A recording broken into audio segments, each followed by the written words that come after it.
ಇಂಟರ್ವ್ಯೂನಲ್ಲಿ ಸಾಮಾನ್ಯವಾಗಿ ನಾವು ಏನು ಮಾಡ್ತೀವಿ ಅಂದರೆ ಪಕ್ಕದಲ್ಲಿ ಇಂಟರ್ವ್ಯೂ ಹೋದಲ್ಲ, ಹಿಂದಿನ ದಿವಸ ಇಂಟರ್ವ್ಯೂ ಹೋದಲ್ಲ, ನಿನಗೇನು ಪ್ರಶ್ನೆ ಕೇಳಿದ್ರು ಅದನ್ನು ನನಗೆ ಬರ್ತೀನಿ, ನಾವು ಓದಿಲ್ವಲ್ಲ ಅಂತ ಯಾರು ಮಾಡ್ಕೊ, ಅದು ಮಾಡೋಕ್ಕೆ ಹೋಗಬೇಡಿ. ನಾನೀಗಾಗಲೇ ಈ ಪುಸ್ತಕದಲ್ಲೂ ಬರೆದಿದ್ದೀನಿ ಎಂಥ ಪ್ರಶ್ನೆಗಳು ಬರುತ್ತೆ ಅಂತ. ಅಂಥ ಪ್ರಶ್ನೆಗಳ ಬಗ್ಗೆ ತಯಾರು ಮಾಡ್ಕೊಳ್ಳಿ. ಕಡೆ ಗಳಿಗೆಯಲ್ಲಿ ಯಾರೋ ಬಂದು ಹೇಳಿದ್ರು ಇಂಥ ಪ್ರಶ್ನೆ ಕೇಳು, ಇದಕ್ಕೆ ತಯಾರು ಮಾಡ್ಕೋ ಅಂತಂದು ಆ ಥರ ಕಡೆಗಳಿಗೆ ತಯಾರಿ ಮಾಡಬೇಡಿ. ತುಂಬ ಜನಕ್ಕೆ ನಾನು ಹೇಳೋದು, ಇಂಟರ್ವ್ಯೂ ಇನ್ನು 24 ಗಂಟೆ ಇರೋವಾಗ ಸ್ಟಾಪ್ ಎವ್ರಿಥಿಂಗ್, ಓದಲೇಬೇಡಿ, ಸಿನಿಮಾಕ್ಕೆ ಹೋಗಿ, ನಾಟಕ ನೋಡಿ, ಆಟ ಆಡಿ, ಕುಟುಂಬದ ಖಂಡಿತ ಚಿಲ್ ಮಾಡಿ. ಇಂಟರ್ವ್ಯೂ 24 ಗಂಟೆ ಮುಂಚೆ ಟೋಟಲಿ ಚಿಲ್ ಮಾಡಿಬಿಡಿ. ಇಂಟರ್ವ್ಯೂ ದಿನ ಕೂಡ ಬೆಳಗ್ಗೆ ಬೇಗ ಎದ್ದು ಅವತ್ತು ತಯಾರಾಗಿ ಬನ್ನಿ.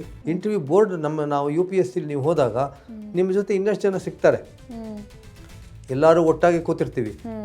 ಅವನೇನು ಓದ್ದ, ಅವನೇನು ನಾನು ಮಾಡ್ಕೊಂಡು ಹಾಗೆ ತಪ್ಪು ಕೆಲಸ ಮಾಡಬೇಡಿ. ಇನ್ನೊಬ್ಬ ನನಗಿಂತ ಬುದ್ಧಿವಂತ ಅಂತ ಆ ಥರ ಇನ್ನೊಬ್ಬರ ಜೊತೆ ಡಿಸ್ಕಸ್ ಮಾಡೋಕ್ಕೆ ಹೋಗಬೇಡಿ. ನಿಮ್ಮ ಪಾಡ ನೀವು ಕಣ್ಣು ಮುಚ್ಕೊಂಡು ಧ್ಯಾನ ಮಾಡ್ತಾ ಏನೋ ಮಾಡ್ತಾ ನಿಮ್ಗೆ ಗೊತ್ತಿರೋದನ್ನ ಹೇಳಿ. ಎಲ್ಲಕ್ಕಿಂತ ಮುಖ್ಯವಾಗಿ ಇದು interview B all and end all of life ಅಲ್ಲ.